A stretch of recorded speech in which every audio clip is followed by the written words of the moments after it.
Welcome to the City Current Show, powered by Hagen-Botham Insurance and Financial Services. This show focuses on sharing good news and powering the good in our community. Now here's your host, City Current CEO, Jeremy Park. Welcome back to the City Current Show, powered by Hagen-Botham. I'm your host, Jeremy Park. We're always honored to bring you inspiring stories of individuals and organizations making a difference and powering the good. And that's why we're excited to be talking about By Faith Farm and their nonprofit, Fed by Faith. We're talking about a farm growing food to give it all back. We're honored to have with us their co-founder, Lori Birckhead, and Director of Development, Erika Terhaar. How are you two doing? I'm doing great, Jeremy. Thank you so much for having us here today. Yes, thank you so much. It's such an honor to be here. Well, you all are doing tremendous good, so we have a lot to talk about. This all starts, Lori, with a dream. And so give us that dream, give us some background on By Faith Farm and Fed by Faith. For sure. It started with a dream and not necessarily one that I wanted to have. I was working at my husband's dental office, and one night I had the most crazy and unusual dream I'd ever had in my life, but very lifelike. I saw ponds and pastures, and it was like someone had a video camera and they were just spanning this area. It was beautiful. And at the end of this vision, a voice said, "Buy land, grow food, and give it away," just like that. And I actually woke up and thought, wow, that's the craziest dream I had in my life. I woke my husband up, who promptly rolled over. I said, I had a crazy dream, and it said, buy land, grow food, and give it away. And he was like, shut up and go back to sleep, which I did. But the dream persisted and continued to come back. At first, I was like, you've got the wrong number. I am not a farmer, can't do that, you know. But so many things happened, Jeremy, that synchronicities here and there that just kept putting me in front of agriculture, and the dream kept coming back. And anyway, long story short, another dream actually happened. This went on for several years, actually. And then I had a dream with no visual, just a voice that said, put your house on the market now. And it was also that same definitive voice, you know. So I woke up thinking, no way, I can't, you know, I had so much to do. And, but anyway, long story short, ultimately we did put our house on the market. And this was in 2010 when the real estate market was totally dead. As it was, just 3 days, we got an offer on that house. And even in the midst of the 100-year flood, it was May of 2010 when absolutely really nothing was happening. And, so as unlikely as it could be, this house sells. And my husband, who all along has been saying, it's not a dream, Lori, it's a nightmare. We cannot do that. Well, when that happened, he was like, all right, let's find that farm. And so we did. And in 2011, we bought the farm, which again was another God thing, because it was absolutely nothing like on my husband's list. When he did get on board with saying, okay, we're gonna do this, he had his certain list of criteria. That farm could not be more than 15 acres or 30 minutes from his office, and a certain amount of money. And when we drove on to this farm with the real estate agent, my husband just looked at him and said, I think we've got to put an offer on this. And it was 97 acres. It was like 4 times the amount of money and almost an hour from his office. But it was like, okay, this we just knew it. This was it. This is where God wanted us. And so at that point, we did get the farm and started farming. And got a little help, advice here and there. But we were chipping away at farming, making lots of mistakes, but donating food. And the one thing I have to say that in the very beginning, from that first moment, I just prayed that, okay, we don't know what we're doing.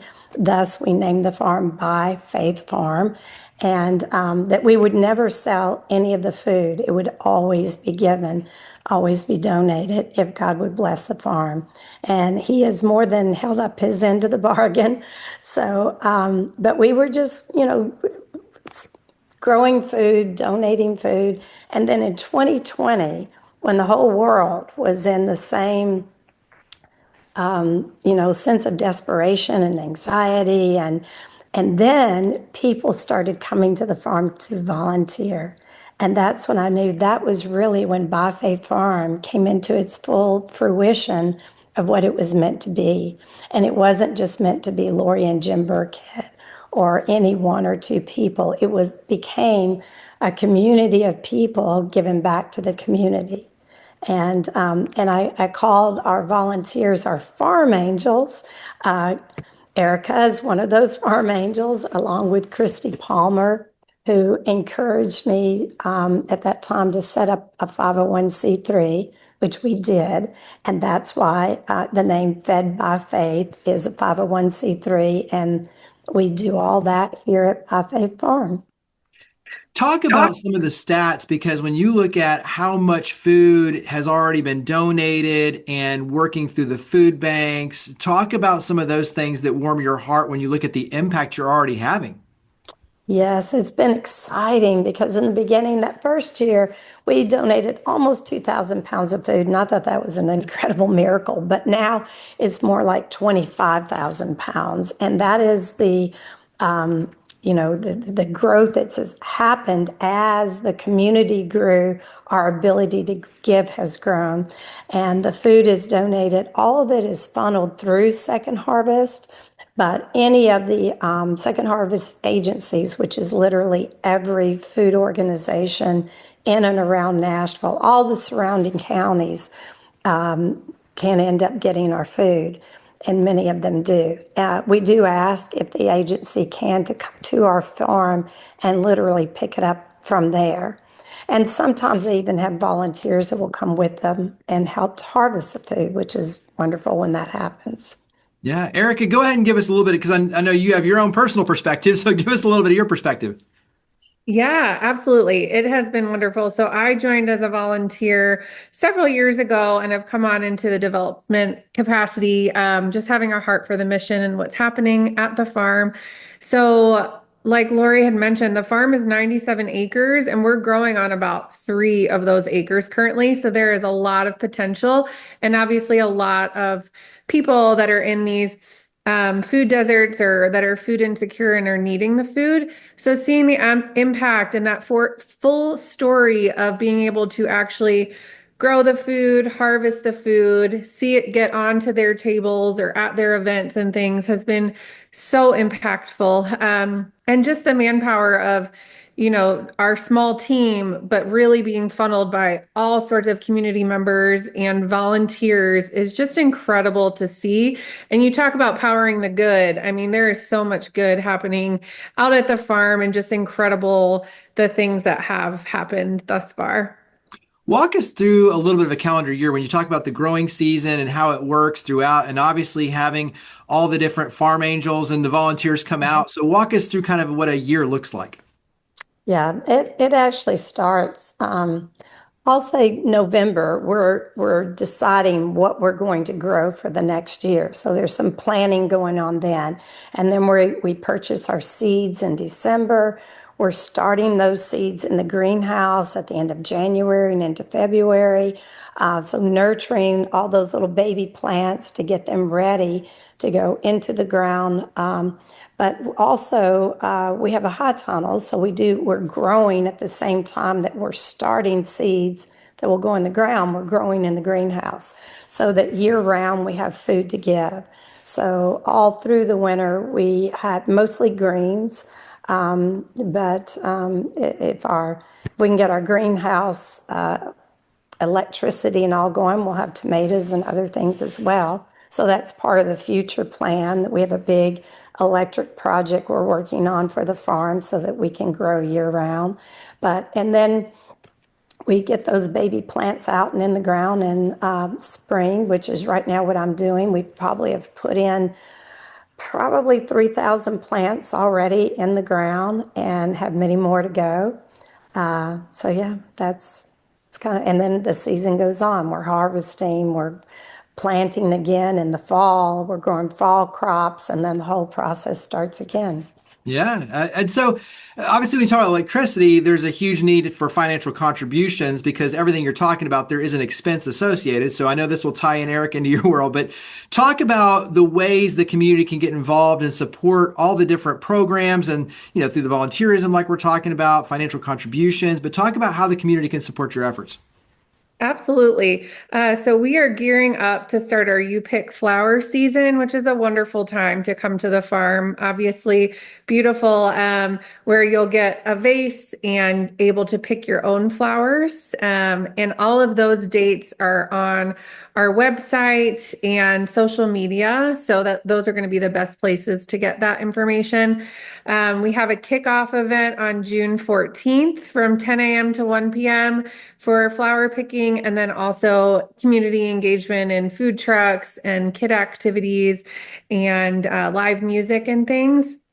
And then throughout the summer, those You Picks on Tuesdays and Saturday mornings, about 9 to 12, and then the opportunity for private events. And again, at our website, which is www.byfaithfarm.com, it's going to have the most up-to-date information there.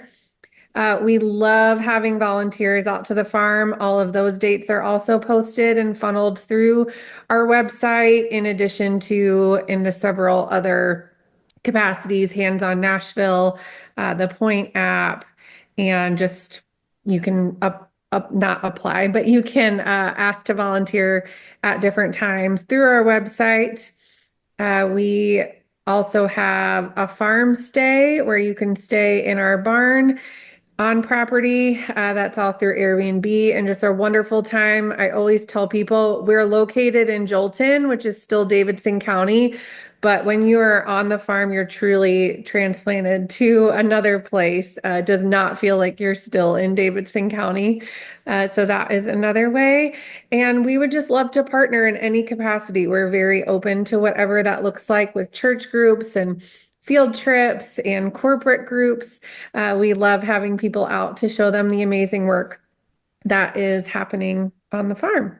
Talk about some of the stories of impact, because when you talk about the stories of the farm angels, the volunteers, and what they experience. And, Erika, you obviously falling in love with the mission and the purpose and saying, hey, I want to be, deeply involved in this.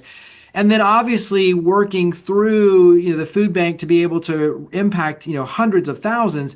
What are some of those testimonials and feedback like?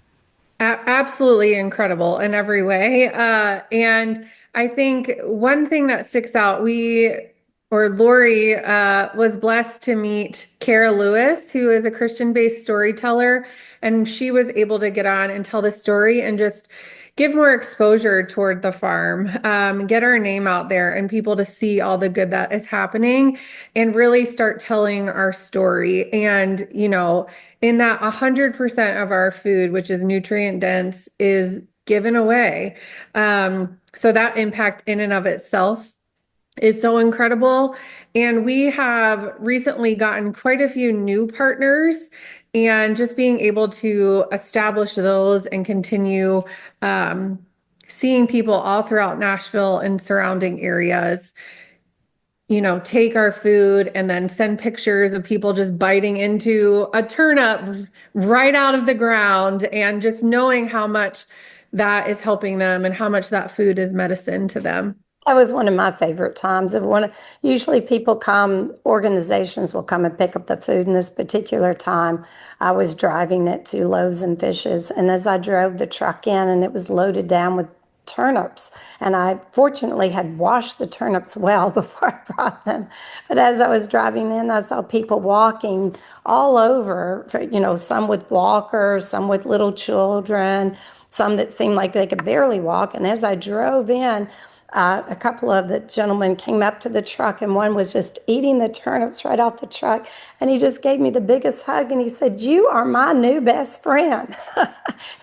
And I said, I relate, because I love raw turnips too. So we were just back there eating turnips and hugging each other. And I thought, this really felt so good to me because very seldom do I get to see people enjoying the food on the end, you know?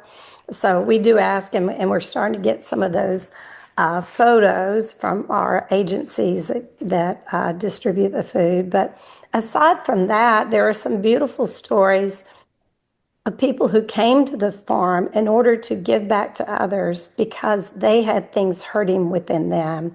And I had one lady that drove up to the farm. She didn't even shut the door of her car, and she came running over to me. And actually, she had heard that video from Carol Lewis that Carol Lewis did about the farm. And she said that she was in the latter stages of cancer. She had not been out of her house in 6 months. And she heard the video and the story of the farm. And she said she was just felt called to get up off her couch and do something for somebody else. And I was just like, and she was just streaming in tears as she said this. And I hugged her and I said, you're welcome, come stay as long as you want. And she helped to pick some vegetables for other people. And I don't know, it was just beautiful. And it was like, there again, God saying, you see, it's not just about the food. The food is wonderful, but it's not just about the food. It's about the people, and it's about sharing God's love. So that's what we're trying to do, honestly. Yeah, and all of that too, you're building community in so many different ways as well. And so you mentioned the electricity on 3 acres, a lot of room for growth. What are some of the plans for the future? Yeah, well, one is with the electricity, all the electricity funneled out of a little old building, a house that was like built in the 1940s. And that house is just a fire hazard waiting to happen. So we are going to rebuild what we're calling the Harvest House because it will have bathrooms, which we really, really need, and a large gathering room. It'll have a kitchen, storage facilities. We'll even have a place for refrigeration, a cool room, so that we can bring the vegetables in, cool them down. They'll last longer and ship better as well, even across town. So anyway, that's a biggie, but it is something very, very needed on the farm. So that's probably our next big project. And that is all the reason for the community to get involved and support your efforts. So wrap up again with website, social media. Where do we go to learn more and get involved? Absolutely. So again, on our website is going to be one of the best sources for up-to-date information, www.byfaithfarm.com. We are also active on Instagram and Facebook. Instagram's By Faith Farm and Facebook's By Faith Farm Nashville. We do have a LinkedIn page that we're working on gearing up as well. And then for any general inquiries or information, you're welcome to email info@byfaithfarm.com. We would love to assist you in whatever capacity. Reach out with any questions. And we're dreaming the dream. So there's no question too silly. And we'd love to partner, work together, and have you out as a farm angel as well. Well, Lori, Erika, thank you for all you and your amazing team do to power the good. Thank you for coming on the show. Thank you, Jeremy. We appreciate the time. Thank you so much, Jeremy. This was wonderful. Higginbotham Insurance and Financial Services is proud to power the City Current Show. We're a people-first company that protects what matters most, the families, businesses, and trailblazers that keep our community going. As one of the nation's top independent insurance firms, Higginbotham is a single-source solution for business insurance, employee benefits, HR services, and personal insurance that's customized for you. We're here to serve you, the people you care about, and your community. Call 866-377-1959 or visit higginbotham.com.